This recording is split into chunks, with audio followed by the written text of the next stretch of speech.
God doesn't hand you wealth. He hands you the capacity to produce it. And that one word, produce, changes everything. When I started reading the Bible not as a devotional, but as a strategic document, I noticed something that no one had ever pointed out to me before. The numbers, the precision, the way financial wisdom is woven into the text with the same care as prophecy, as covenant, as the deepest theology. Jesus talked about money more than he talked about heaven and hell combined. Proverbs dedicates entire chapters to planning, to labor, to the mechanics of building something that lasts. And Deuteronomy chapter 8, verse 18, says something so direct it almost sounds out of place in a holy book. But remember the Lord your God, for it is He who gives you the ability to produce wealth. Not the wealth itself, the ability to produce it. That distinction is not subtle. It is the whole point. God is not a vending machine you pray at until money falls out. He is the one who wired you, your mind, your hands, your creativity, your capacity for strategy, with everything needed to generate value in the world. The equipment is already installed. The question that started haunting me was simple. Why wasn't I using it? I grew up hearing two completely opposite messages about money and faith. One said that wealth was a sign of God's blessing, and you just needed to claim it. The other said that money was dangerous, that wanting more was greed, that the truly spiritual person lived simply and asked for nothing. And somewhere between those two extremes, I found myself financially paralyzed. Not because I lacked opportunity, not because I lacked intelligence, but because I had never been given a framework that was both biblically honest and practically useful. That framework exists. It has existed for thousands of years. It is sitting in plain sight inside texts that billions of people read regularly without ever extracting the strategic intelligence encoded in them. Ecclesiastes describes diversification with the precision of a modern portfolio manager. Proverbs 31 profiles a woman running multiple income streams simultaneously, investing in real estate, manufacturing goods, trading internationally, and waking up before sunrise to do it all. Luke records Jesus telling a parable where the servant who buried his resources out of fear was not pitied. He was condemned. These are not metaphors loosely connected to money. They are direct instructions about how to think about resources, risk, planning, and action. And the reason most people never apply them is not lack of faith. It is lack of translation. No one sat down and said, "Here is what this ancient wisdom looks like when you are living in the real world, with real bills, real opportunities, and real decisions to make." That is exactly what I'm going to do today. There is a certain kind of person who builds wealth through every economic cycle, through recessions, through inflation, through market crashes, through the kind of uncertainty that makes most people freeze. And when you study that person closely, the differentiator is almost never genius. It is almost never luck. It is one specific behavior that most people intellectually understand but emotionally resist. They never put everything in one place. 3,000 years ago, a writer in Ecclesiastes said something that would not look out of place in a Wall Street investment manual. Divide your investments among many places, for you do not know what risks might lie ahead. The specific instruction is striking. Not 2 places, not 3, 7, or even 8. The reasoning is just as striking, not because diversification maximizes returns, but because you do not know what is coming. That is a fundamentally different way of thinking about financial strategy. It is not built on optimism. It is not built on trying to predict the future or pick the right opportunity. It is built on the honest acknowledgement that the future is uncertain, that crises are inevitable, and that the wise response to that reality is distribution, not concentration. Most people do the opposite. They have one job, one income stream, one skill set they have monetized. And that single point of failure sits quietly in their life, unexamined, until the day something disrupts it. A layoff, an industry shift, a health crisis, a market correction. And then everything built on that single foundation becomes suddenly fragile. The man described in Ecclesiastes does not live that way. He does not wait for certainty before he moves. He does not hold back his resources until he finds the perfect opportunity. He spreads them deliberately, accepting that some investments will underperform because he knows that the ones that do perform will carry the whole structure forward. He is not reckless. He is systematically resilient. This principle is not a suggestion for the wealthy. It applies at every level of resources. It applies to someone with $50 left after expenses just as much as it applies to someone managing a portfolio. The question is never whether you have enough to diversify.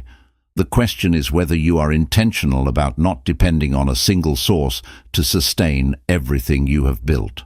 That intentionality is what separates the person who weathers the storm from the one who gets destroyed by it. There is a woman described in the 31st chapter of Proverbs who most people have heard about in a very specific context. She is held up as a model of virtue, of domestic excellence, of devotion to her family. And all of that is true.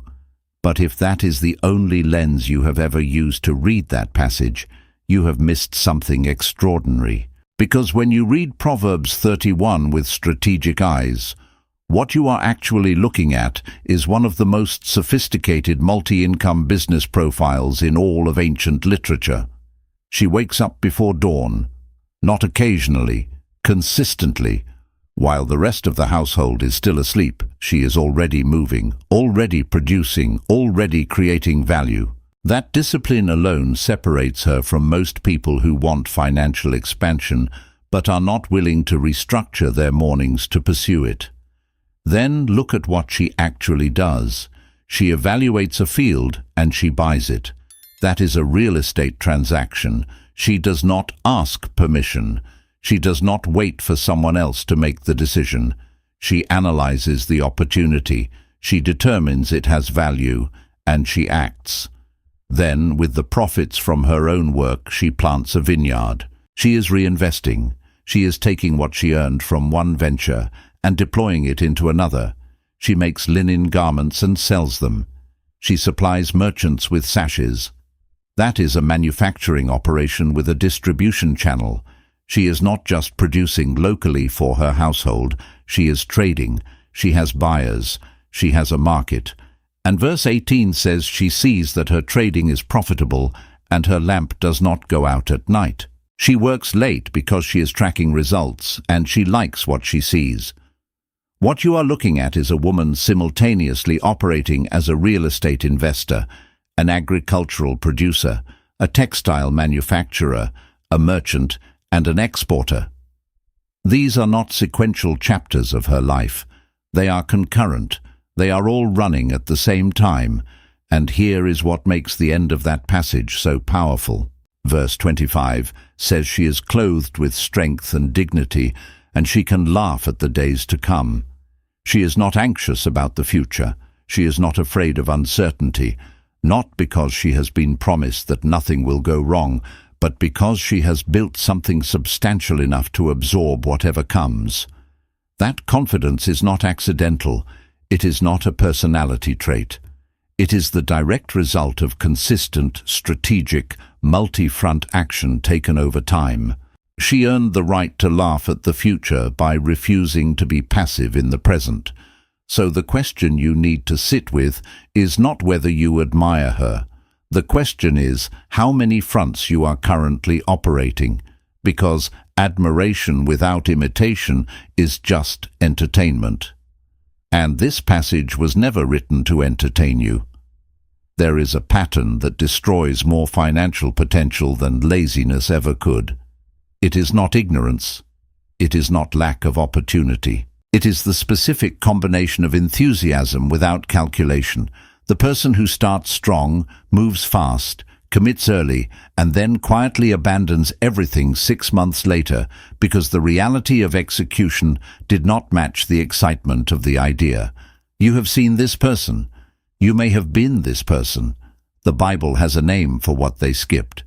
Jesus raises the question directly in Luke chapter 14.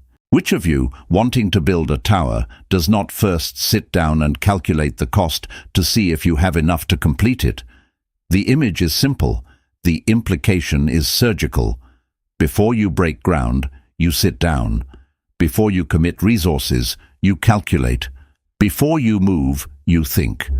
This is not timidity. This is not the opposite of faith. This is the discipline that makes action sustainable instead of spectacular and short-lived. Because Jesus does not stop at the question. He tells you what happens to the person who skips this step. They lay the foundation and cannot finish. And everyone who sees it begins to mock them, saying this person started to build and was not able to complete it.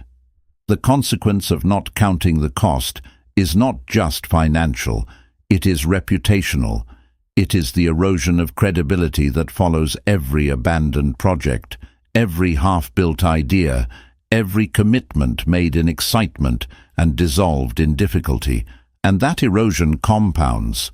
Each unfinished thing makes the next beginning harder to believe in, for you and for everyone watching. Strategic planning is not the enemy of bold action. It is what makes bold action responsible. It is what allows you to move with confidence instead of impulse. The person who sits down first, who maps the resources required, who honestly assesses the worst-case scenario and determines they can survive it, that person does not stop when things get hard. They anticipated hard. They budgeted for it. They are not surprised by it. Before your next financial move, write it down. What it costs in money, in time, in energy. What the realistic timeline looks like. What failure looks like, and whether you can recover from it. That is not pessimism.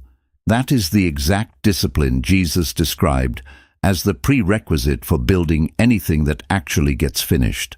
I want to talk about the parable that made me the most uncomfortable, not because it is difficult to understand, because it is impossible to misunderstand.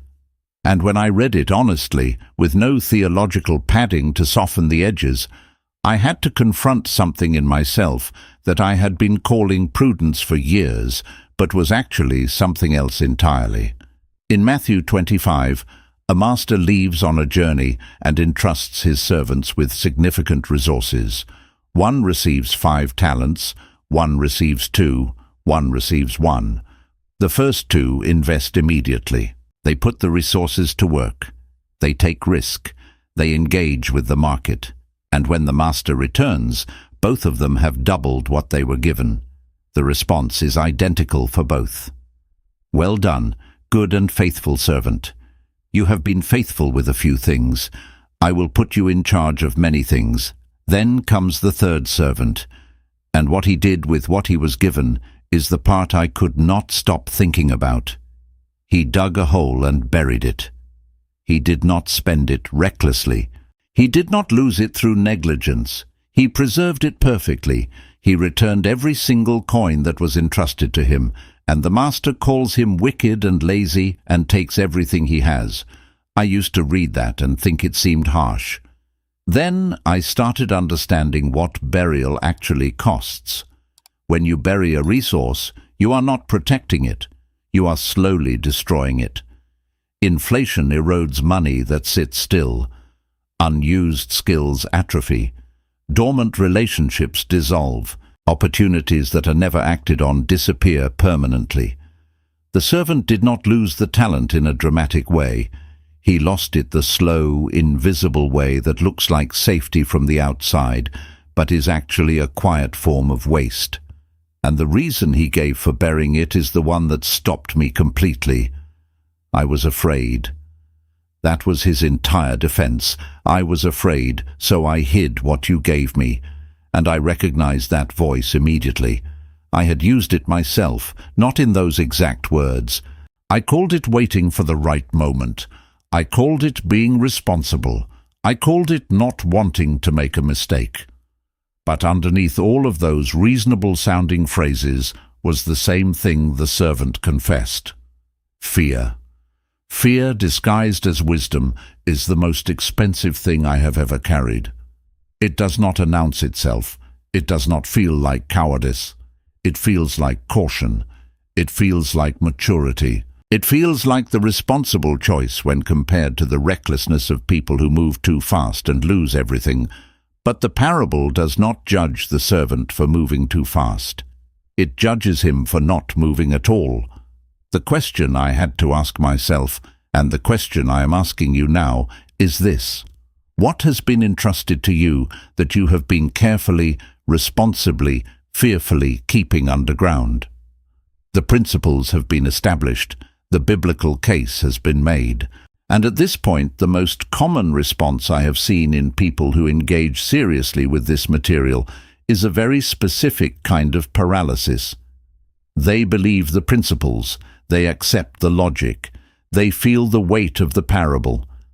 And then they ask a question that sounds practical but is actually another form of the same fear we just talked about. They ask, but what exactly am I supposed to do with this? So let us be completely concrete. If your talent is knowledge, you are sitting on inventory you have not priced yet. Everything you know how to do at a level above average has market value. Teaching, coaching, consulting, creating written guides, building online courses, producing content that attracts an audience in your area of expertise. The cost of distribution is essentially zero today. The infrastructure exists. The platforms exist.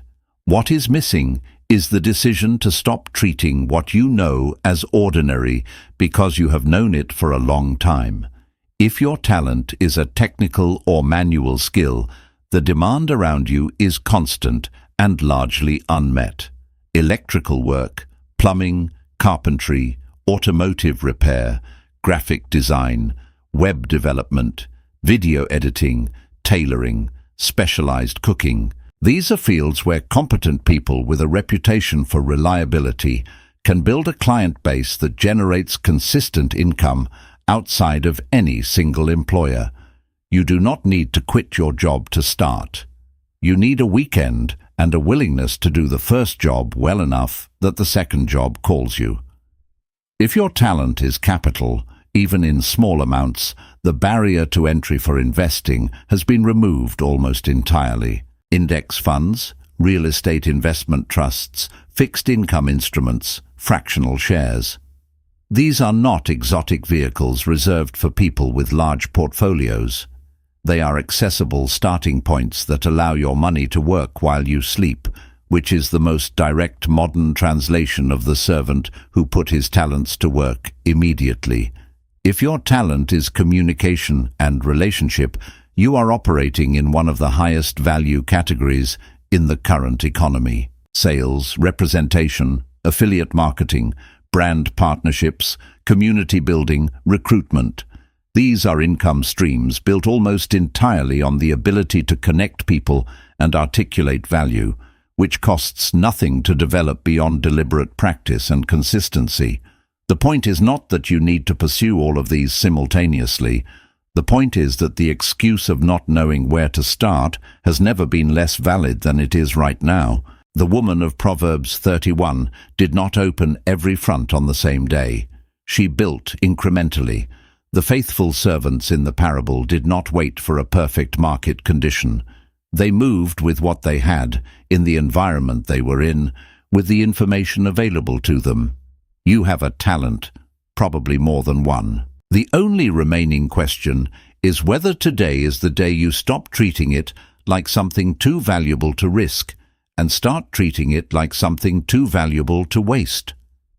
Everything we have covered up to this point has been about expansion, about movement, about taking what you have been given and putting it to work with strategy, with courage, with the kind of intentional multi-front thinking that the Bible describes consistently across thousands of years of wisdom literature. And all of that is real. All of that matters. But there is a foundation underneath all of it that determines whether what you build actually lasts, or whether it eventually collapses under its own weight in a way that takes everything down with it. That foundation is integrity. Proverbs 10 verse 2 says it with the kind of directness that only wisdom literature can get away with. Ill-gotten treasures have no lasting value, but righteousness delivers from death. Not that dishonest wealth is morally inferior, not that it is frowned upon. That it has no lasting value, that is a practical statement as much as it is a moral one. Wealth built on deception, on exploitation, on shortcuts that bypass the legitimate exchange of real value, carries a structural instability that honest wealth does not. It may accumulate faster, it may look identical from the outside, but it does not hold. You have watched this play out in real time. You have seen businesses collapse not because the market turned, but because the foundation was rotten.